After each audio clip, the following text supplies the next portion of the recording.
nagkadaghan karon na nakasinati o kalisod sa pagginhawa mga sakop sa Disaster Risk Reduction and Management Office sa Lapu-Lapu City mihatag og mga idea nga angayang andamon og buhaton sa pamilya kung nga may mga kabanay nga nagpakita og mga sintomas sa COVID-19. Si Luan Mirondina sa report.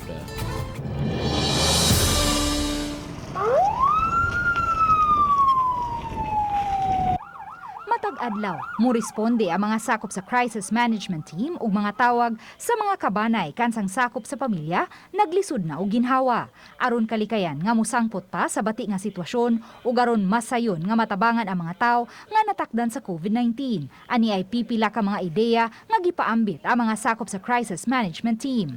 Mas maayong may giandam ang pamilya nga pulse oximeter, digital blood pressure ug digital thermometer. Bisan kun anaa lang sa panimay, ma-monitor ang kaugalingong body temperature kun may digital thermometer. Mas maayo sab nga ma-monitor ang blood pressure sa suspected o confirmed COVID-19 patient busa importante nga adunay digital blood pressure.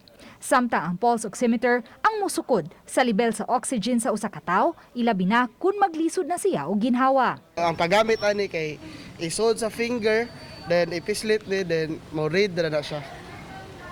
Asa dapita ang then ang kani makita ra din na nakasulat diri nga naay PR, which means pulse rate, then ay SpO2, oxygen saturation sa lawas. Ang normal range nga percentage ka oxygen level sa lawas is 95% to 100%.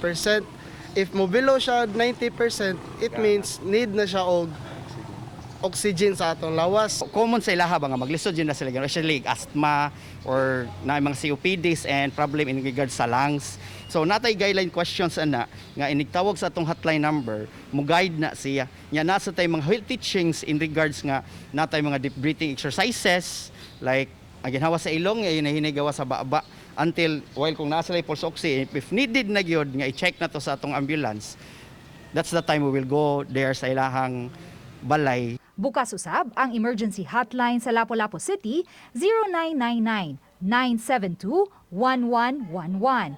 Gawas sa mga ambulansya, may rapid deployment team usab ang dakbayan nga moresponde sa tawag, luwan sa motorsiklo. Mato ni Banyasya, bisan ang paghilot sa buko-buko sa mga kabanay nga gidudahang may sintomas, makatabang na kaayo aron maluag-luag ang ilang pagginhawa. kung doon na kay COVID, ang imong likod, no, kay infected ba imong likod, base sa mong kasinatian, mura mag-create siya spasm, munggahi din eh. So among gihimo, we save a lot of people a lot of lives.